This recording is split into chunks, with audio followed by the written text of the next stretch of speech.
Hello there, my spooky friends. If this is your first time to my channel, thank you so much for joining me today. My name is Emily and it is Sunday, so that means today we are going to be talking all about spooky stuff here on Spooky Sunday. Let's go ahead and jump right on in.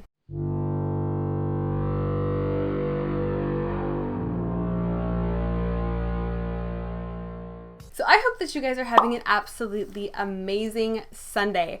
I just got home from Florida last night. I'm feeling the jet lag, I suppose. I don't really know what it is, but I feel all sorts of funky right now. But I wanted to bring you guys yet again another American Horror Story themed Spooky Sunday. As I said in last week's Spooky Sunday, I am doing a little mini series here because American Horror Story just ended and it is one of my absolute favorite shows, if not my favorite show. It is the best dang thing I've ever seen on television and I'm slowly developing an unhealthy obsession with it, but nonetheless, it's an amazing show and I'm pretty upset that it's over and we have to wait a whole entire year to get another season from them. So I figured I would keep the American Horror Story action going here.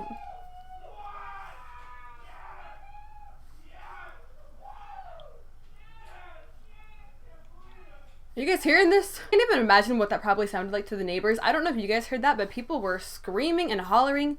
It is football night, so that's to be expected. Basically, everyone in this house just goes crazy over football, and I sit upstairs in my little room filming my YouTube videos like a complete weirdo.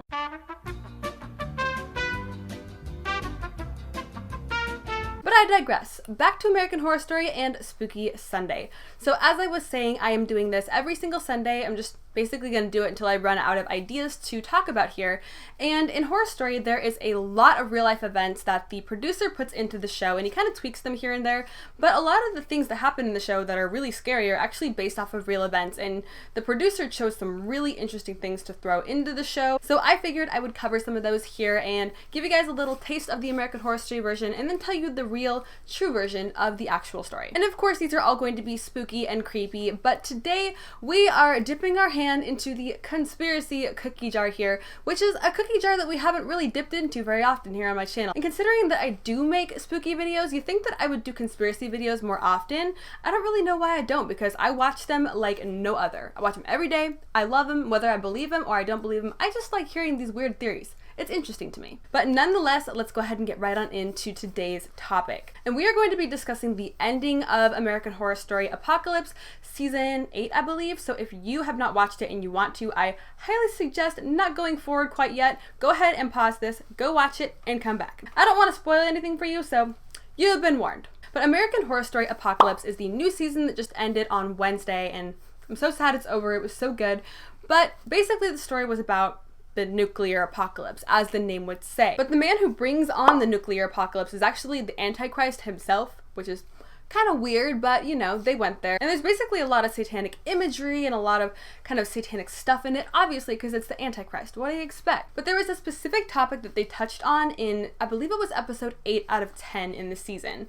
And as soon as I heard it, I automatically knew that it was an actual conspiracy that I am very familiar with, and that a lot of conspiracy entertainers or enthusiasts, if you will, might not actually know, because this is one that you kind of have to do some digging to find out about. But let me remind you that you are here because of the gifts bestowed upon you by my father. In return, you gave him your immortal souls. He owns you. Therefore, I own you.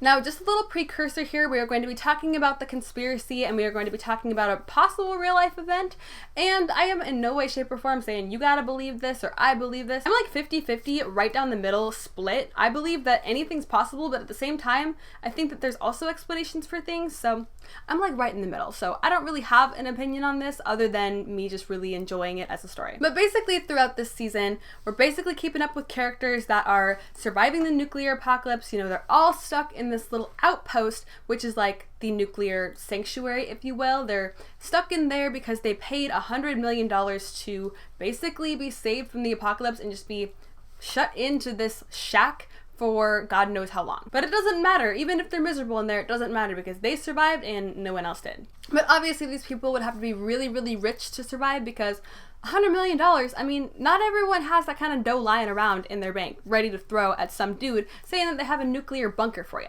So in the show, the actual Illuminati group that put together the bunkers, if you will, and put together the idea to launch the nuclear attack to cleanse the earth is called the Cooperative.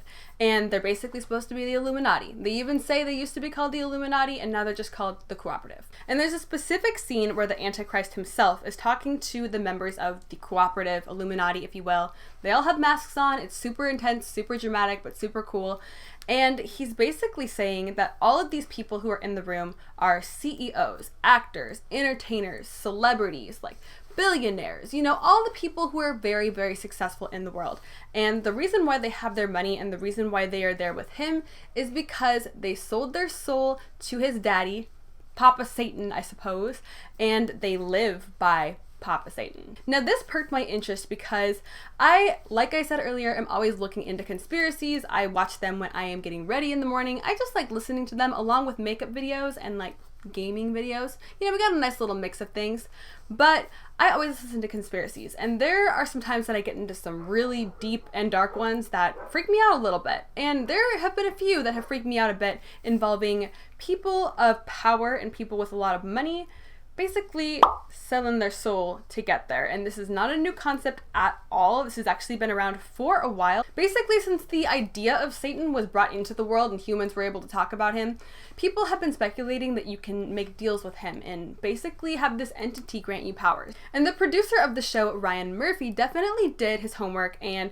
he definitely did his research when it came to this topic. Because as I said, there's a lot of conspiracies out there in the internet, but it's kind of hard to find, or you really have to do some digging to be able to find the really weird and dark ones about people of power being into like dark magic, being into Satanism, selling their souls. And it's kind of something that not everyone's wanting to dip their toes into. Now, I don't necessarily believe that that's what's going on in the world. I mean, that sounds absolutely absurd, right? But I'm the kind of person that doesn't rule anything out. And I just found it really interesting that a TV show literally went there and said that all these CEOs and all these famous people and all these actors have all sold their souls and they're just slaves to Satan, I suppose. And this conspiracy's been around for a really, really long time. And there's a specific case that happened in the early 1900s that really brought it forward to the mainstream public and the mainstream media. And it really got people talking about whether or not famous people sell their souls to the devil. Now, the whole idea sounds pretty absurd, but people will do literally anything for money and for fame. This specific person that I'm going to tell you guys about, who allegedly sold his soul and who was the first artist and musician to sell his soul to the devil, isn't actually in American Horror Story, but it does branch off from what we were talking about earlier, which was, you know, the CEOs and the big name actors and celebrities and whatnot being able to do all this and have all this money because they sold their soul. This is where the whole origin story of anything involving that nature starts from. Now, there's a very famous musician, a blues musician to be specific here, named Robert Johnson. He is known by so many people across the world to this day, even though he was born in 1911, which was a very long time ago, over 100 years ago. He was actually inducted into the Rock and Roll Hall of Fame during their first induction ceremony when they first opened in the early 1980s. Eric Clapton has even said that Robert Johnson is one of the most influential and talented blues musicians to ever grace our music community. So obviously this guy is the real deal, right? He must be really good at blues music. He must have a natural hidden talent for it. Well, it might not be that simple. So Robert was born in 1911, and this was a very different time. This was over 100 years ago. And he grew up on a plantation in Mississippi. So his home and living situation wasn't really ideal, and he had big dreams of making it big out in the world of music. He wanted to be a world famous blues musician.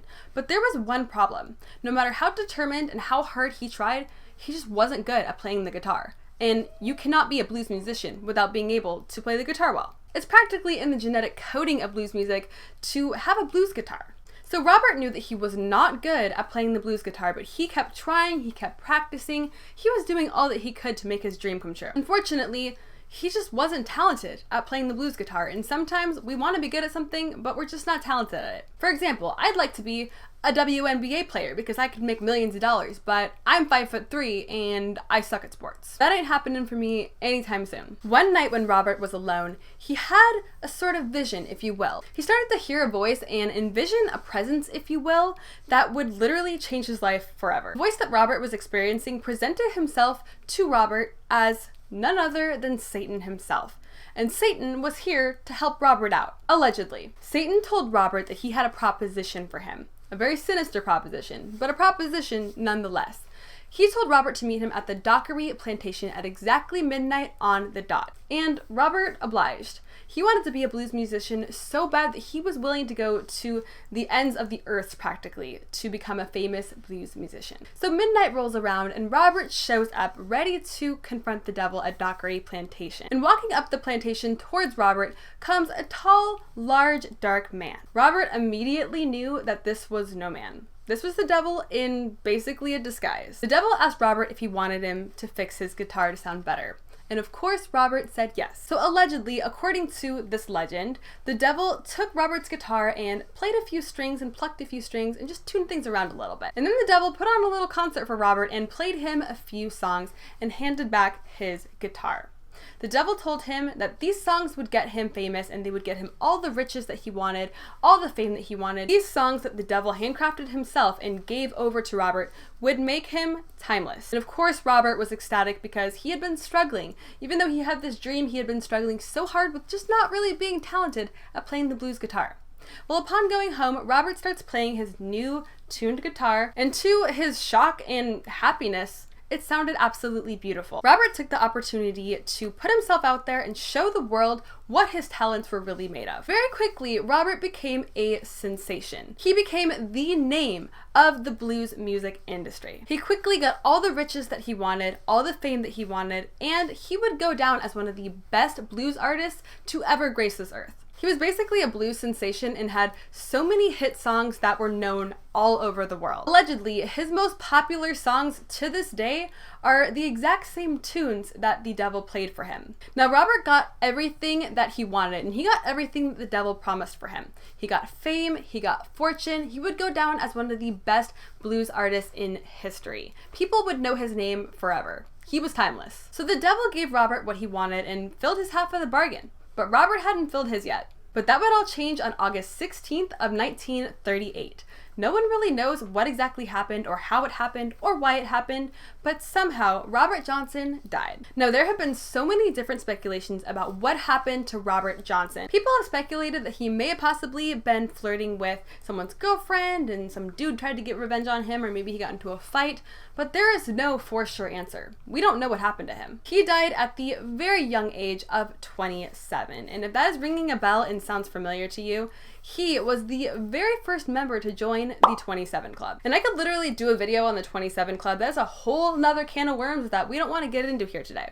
But stay tuned because I'll probably end up doing that here on my channel at some point. Now, there are so many people out there that really believe that Robert Johnson had this contact with the devil. We have no way of knowing if he did or not, but there are people out there that are true believers. And they truly believe that they know exactly what happened to Robert Johnson. The devil fulfilled his half of the bargain, so now it was time for Robert to fulfill his half to the devil, which unfortunately was his life and his soul. Now, in Mississippi, you can actually visit the alleged crossroads that Robert had his first interaction with the devil on. Even stranger, there is a very strange memorial for Robert that has kind of an unsettling message on it. The memorial reads, "Robert Johnson stands at the crossroads of American music. Much as his popular folk legend has it, he once stood at Mississippi crossroads and sold his soul to the devil in exchange for guitar-playing prowess." So even the people who made the memorial for him truly believed that Robert sold his soul to the devil for the price of fame. Now, this character was not an American Horror Story, although I think that it would have been a really fun and cool addition to American Horror Story. It would have fit right in, but he was actually in a movie called Oh Brother, Where Art Thou?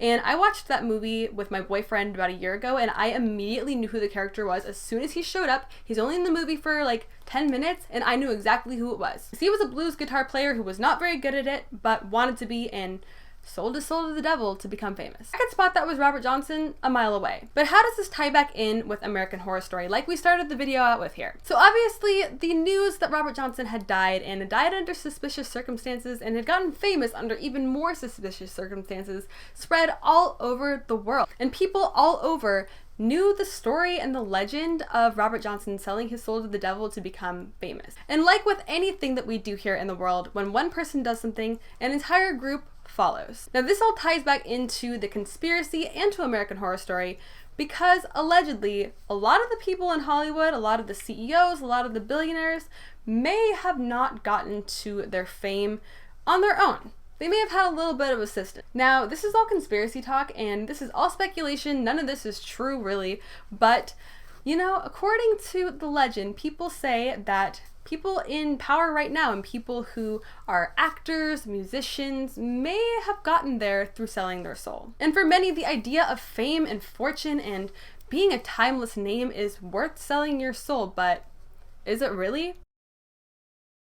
No one even knows if it's true or not, so we will never truly know. But many people out there truly believe that people who are in high power might be getting their power from something other than themselves, aka the scary red-horned demon down below. And this ties back into American Horror Story because all of the people in power who were able to survive only were able to do so because of the money that they received through selling their soul to the devil to get their fame. And now we've come full circle. I know that was kind of a lot, but I think it was super interesting, and this is just the way that my brain kind of thought of everything. As I was watching that episode, I immediately thought of people selling their soul in the entertainment industry and in the music industry, and that brought me back to Robert Johnson. So I figured I would tell you guys the little story here because I think it's super interesting. I don't actually believe it. I think that maybe, I don't know, Robert Johnson had a hidden talent and maybe it just developed one day and came out. But I do think that it's interesting that so many people think that he literally sold his soul to the devil for fame. I don't know. Sounds kind of weird, but maybe they believe it for a reason. But I think that is all that I have for Spooky Sunday today. I know I rambled on and on here and I kind of got off track and had some squirrel moments, but I think that it is a super interesting story and everything kind of comes full circle and ties back around to American Horror Story. But if you have heard of Robert Johnson or you're familiar with his music or the story, please do let me know down in the comments. And if you are an American Horror Story fan like me, let me know how you felt about the ending because a lot of people have some very strong opinions on it and I would love to chat with you about it. But with that being said, I do hope that you consider subscribing if you have not already. I am doing Spooky Sunday every single Sunday, and during the rest of the week, I got all sorts of makeup goodness happening here on this channel. So if you are not already subscribed and you would like to be, I would love to see you hit that button down below. I do also hope that you consider giving this video a big old thumbs up and turn on the notification bell if you do enjoy my videos and you want to see more of them. But I hope that you are having an absolutely amazing, beautiful, and slightly spooky day wherever you are. And thank you so much for watching. I hope to see you next time. Bye!